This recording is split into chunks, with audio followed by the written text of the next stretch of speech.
We'll soon be on our way to California, but today we're out at Saguaro Lake in Arizona. And we're going to take a few minutes to answer some more of your questions. Hey, someone asked if we had it to do over again, would we still buy a Montana?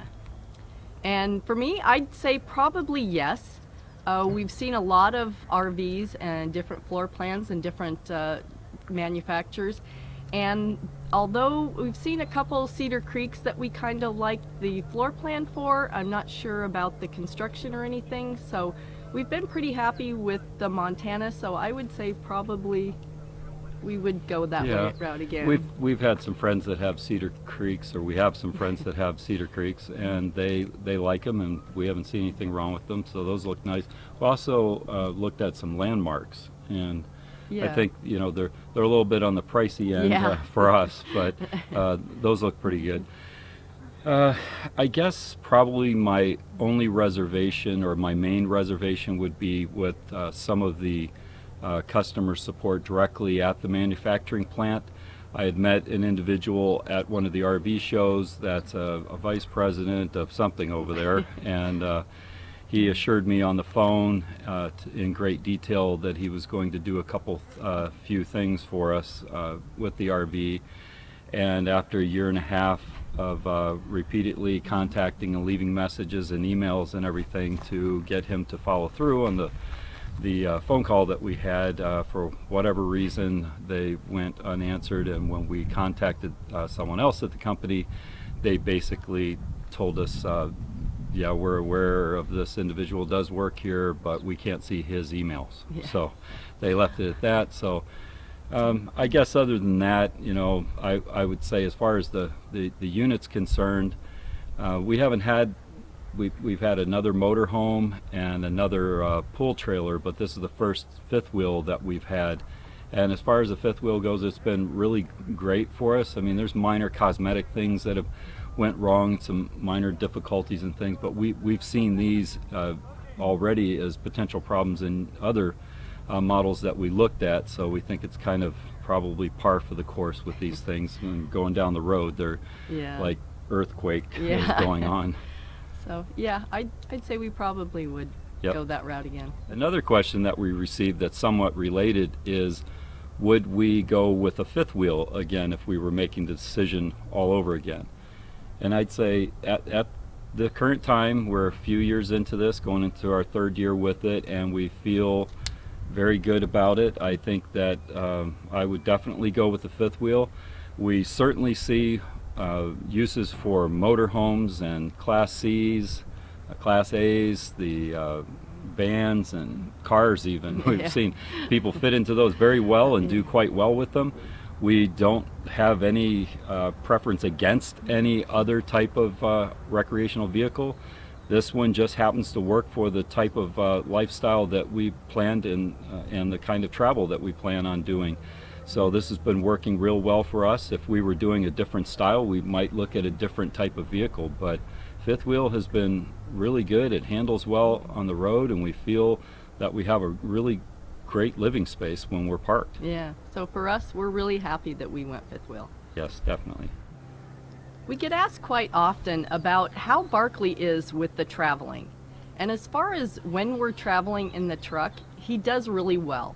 Doesn't get car sick or upset. I think when we started out, we had this notion that he was maybe going to lay in his little bed on the back seat of the truck, but unfortunately Cavaliers are bred to be lap dogs, so they're most happy when they're in your lap, and that's where he generally rides, is on my lap. If he gets too hot or gets tired up there, he'll go down on the floor and put his head up on the console and stare at Bernie while he's driving. Yeah, if I make any kind of peep at all, he'll try to come over to me, but I don't prefer that when I'm driving. But sometimes he'll lay on the floor down there, and I'll turn on the vent so that it's blowing down, and he likes that.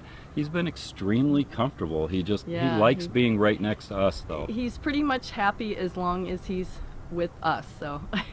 Yeah, I think probably the only thing in the vehicle that I've noticed when we're traveling is that when we've slowed down after a while of traveling, he'll get all excited Yeah. and even start yelping at times, like he's all excited to get out and see Yeah. who we're seeing, you know, or where we we're must at, be yeah. somewhere where he knows people or something. Yeah, He just so gets really He excited. does get very excited when we pull into some place and are getting ready to stop. But Yeah.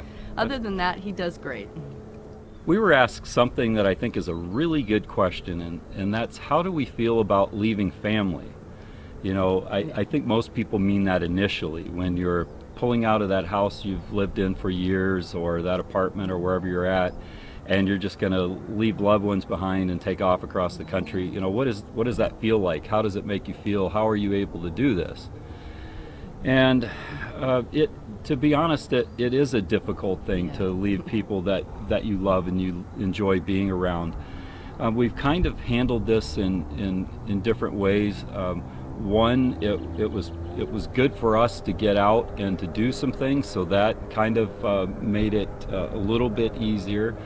The other is that when we're leaving people, we're usually on our way along a route that we're going to see other people, other family and friends. So, you know, you're always leaving someone, but we're usually going towards someone else. So that helps a little bit.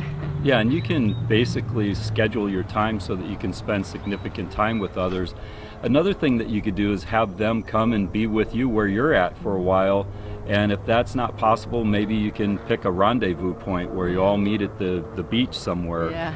You know, and that's pretty good. And then with the technology today, there's Skype and FaceTime and all different kinds of video ways to keep in contact with the people that you do leave while you're gone. Yeah, and they'll watch our videos, and we also like making little personal videos that we'll do on our phones, and we'll send those out, and then we can get video responses, and that's a lot of fun. I think that keeps us going the most. Yeah. It's really, we get creative with it, and they're just fun, and so we do that a lot, and that helps. But I think overall it's just a matter of understanding that you can stay in touch with people, and like Susan said, it's so easy now with all the different social media and everything to send, you know, pictures and videos and talk live, and so that helps quite a bit. And then just knowing that you're looking forward to seeing each other again, and it kind of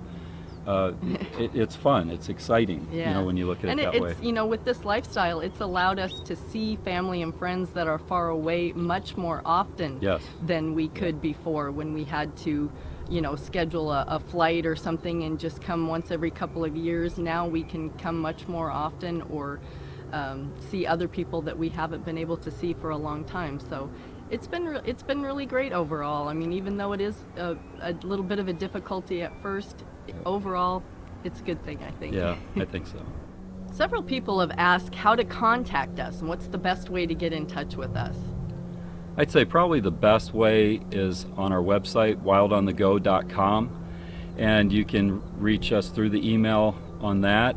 A way to kind of keep up on us, like if we don't put out a video for a while or something like that, or you're just wondering what's up with us, you can check our Facebook page. We'll put links to this in the description, but you can check our Facebook page or Twitter, and that's probably the best way to keep up with what we're doing currently. And we're generally only going to post if there's something that's maybe we haven't put up a video for a while or something like that, but we'll get a little bit better at that, I guess, to keep you up to date with what we're doing.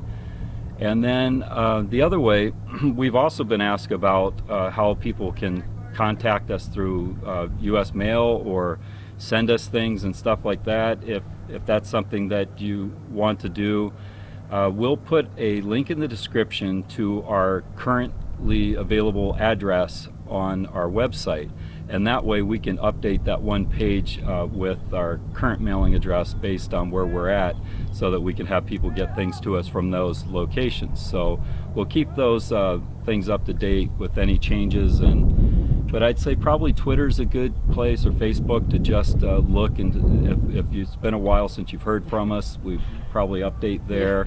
Website's probably the best place to get a message to us. You can Facebook message us, or the contact form on wildonthego.com. Yeah, so there's a lot of options. Yep. We love answering your questions, so if you have more, please leave them in the comments for this video. And don't forget to share and subscribe. Thanks for watching. All right, so just move over just a little bit, and then I can't hardly see it. Go back just a little bit more. Back, a little more. All right, right. Oh.